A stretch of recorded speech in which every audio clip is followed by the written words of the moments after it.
आज तुम थंबनेल देखकर अचंभित हो रहा होगा। तुम ये सोच रहा होगा कि साला ये पागल बनने के लिए क्यों बोल रहा है, इसका दिमाग तो खराब नहीं है। तो आज मैं बता दूं कि ऐसा इसलिए कह रहा हूं कि साला आज तक धरती पर समझदार व्यक्तियों ने कुछ नहीं कर पाया। वो केवल तलवे चाटने के सिवाय कुछ नहीं कर पाए। वो अपना दिमाग इस्तेमाल ही करना नहीं चाहते थे। आज तुमको बता दूं कि जितने लोग पागल थे उन्होंने अपने नाम का इतिहास रचा। मैं तुम्हें बुरे अर्थ में पागल बनने के लिए नहीं कह रहा कि तुम पागल बनो। मेरा कहना यह है कि तुम अपने लक्ष्य के लिए पागल बनो, तुम अपने सपनों के लिए पागल बनो। क्या फर्क पड़ता है कि लोग तुम्हें पागल बोल रहे हैं, बोलने दो यार। क्या फर्क पड़ता है कि लोग तुम्हें ताने मारते हैं, क्या फर्क पड़ता है कि तुम्हारे पास संसाधन नहीं है, क्या फर्क पड़ता है कि तुम आर्थिक स्थिति से कमजोर हो, क्या फर्क पड़ता है कि तुम कितने स्मार्ट हो। ऐसा कुछ नहीं मायने रखता मेरे दोस्त। तुमको आज कुछ महापुरुष के बारे में बताएंगे, ध्यान से सुनना। पहला है भगत सिंह, जिन्होंने आजादी दिलाने के लिए इस कदर पागल हो गए, इस तरह पागल हो गए कि उन्हें आजादी के सिवाय कुछ दिख ही नहीं रहा था।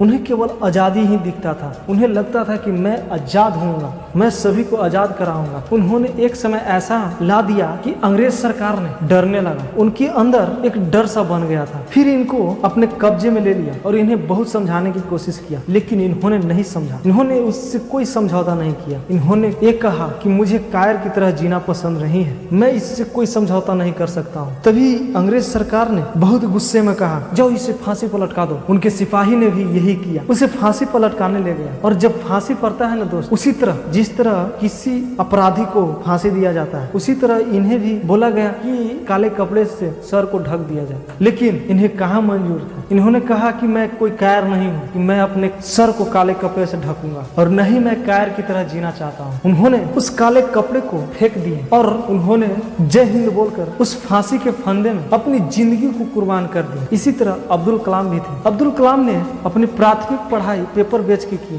उनको केवल एक ही सपना था कि मुझे पढ़ना है। आर्थिक स्थिति इतना दिक्कत था कि उनके पास खाने के लिए भोजन भी नहीं होता था। उन्होंने अपनी प्राथमिक पढ़ाई पेपर बेच के किए। जब कॉलेज में गए तो कॉलेज में एडमिशन कराने के लिए पैसा नहीं था उनके पास, तो उन्होंने अपने बहन के गहने बेचकर कॉलेज में एडमिशन कराया। कॉलेज में ही थे तभी उन्हें एक प्रोजेक्ट दिया गया। उनसे एक कहा गया कि इस प्रोजेक्ट को तुम 3 दिन में करके दो। इन्होंने अपने मस्ती मौज में व्यस्त है, इन्होंने नहीं कर पाया। इनके प्रोफेसर ने खिसिया कर बोला कि अब तुम्हारे पास ज्यादा टाइम नहीं है, तुम्हें 1 दिन का समय देता हूँ। अगर तुम 1 दिन में इस प्रोजेक्ट को पूरा नहीं किया तो तुम्हारा जो स्कॉलरशिप है वो छीन लिया जाएगा, तुम्हें यहाँ नहीं पढ़ने दिया जाएगा। इनके ऊपर तो दुखों का पहाड़ टूट गया। इन्हें लगा कि मेरा कैरियर अब चौपट हो जाएगा। इन्होंने पूरे दिन और रात सोए नहीं, केवल अपने प्रोजेक्ट में लगे रहे। उसके जस्ट अगले दिन इन्होंने उस प्रोजेक्ट को बनाने में सफल रहे।